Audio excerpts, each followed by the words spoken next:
If you look at a good sale, it's not about how did I sell. How did I sell is a one-time transaction. Why did they buy is a cyclic transaction.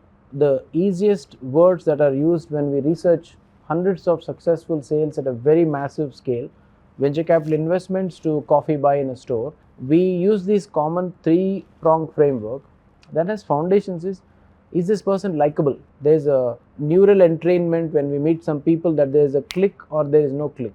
If that doesn't happen, it's extremely hard to push through the sale. Second is, once we have established a connection, did they understand the solution? If they don't understand the solution, we complicate it. For example, take Magna itself. We do only three things. We teach, we design, we invest. How long did that take? 3 seconds? We're done. Now there's details underneath it, but it's clear there's only three things. First you have to learn from us, then we'll design your positioning, and then we'll bring venture capital into your world. The confusion is not when will what happen. These are the three things. If you short circuit these things, we may not be able to work with you. We're crystal clear. Once they understand the solution, they say, do I understand the value? Am I able to articulate the value as they understand it? If I think it's high value, they think it's low value, there's a mismatch. Phase one, when you finish, it has to be believable. If you exaggerate, all of us have this human filter. If people exaggerate, we instantly turn off. We don't go towards it, right? So we need to say, once I believe someone, I'll trust them. You cannot trust someone before believing them. It happens one after the other. Then I feel that I need this now. I may like the salesperson, I may trust the salesperson, I may believe the solution, I think it's priced right. If I don't need it now, I don't need it now.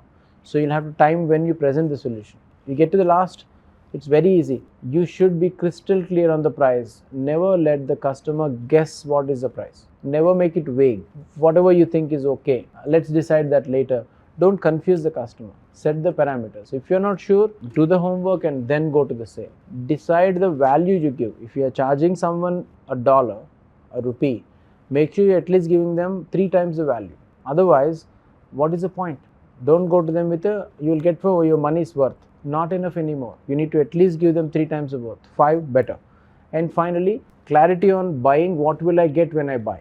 With communication. The complexity of products as they go up, the complexity of understanding goes up. Simple products like buying mattress doesn't need complication. A price decision is enough. Buying a camera, a little more complicated because there's features. Buying an airline ticket, easier. We do this all the time. When you increase the complexity, autonomous cars, people don't know how they work. People don't know how they break down. People don't get the direct information, so they research and get confusing information. Surgery suggestions from healthcare clinics, it's very confusing. So the more complex the product, the more complex the sales process.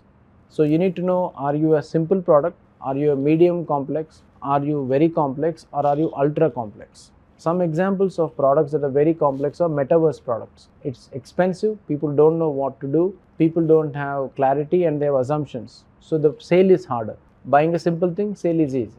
So you need to know, am I creating products that are simple, medium or very complex? Because your sales process will increase in complexity, especially in enterprise. More complexity, more cycle time. Okay. What exactly is branding in its purest sense? Between a product A and B, if they look the same, why do people buy brands? It is the extra price I'm willing to pay over others because of its pure perception in the society, nothing more. This tells you the time, Timex tells you the time. This is the price I'm willing to pay for the perception of its value in my mind. For some it's a watch, for some it's a jewelry. Am I buying it as a watch? I'll divide the price of it.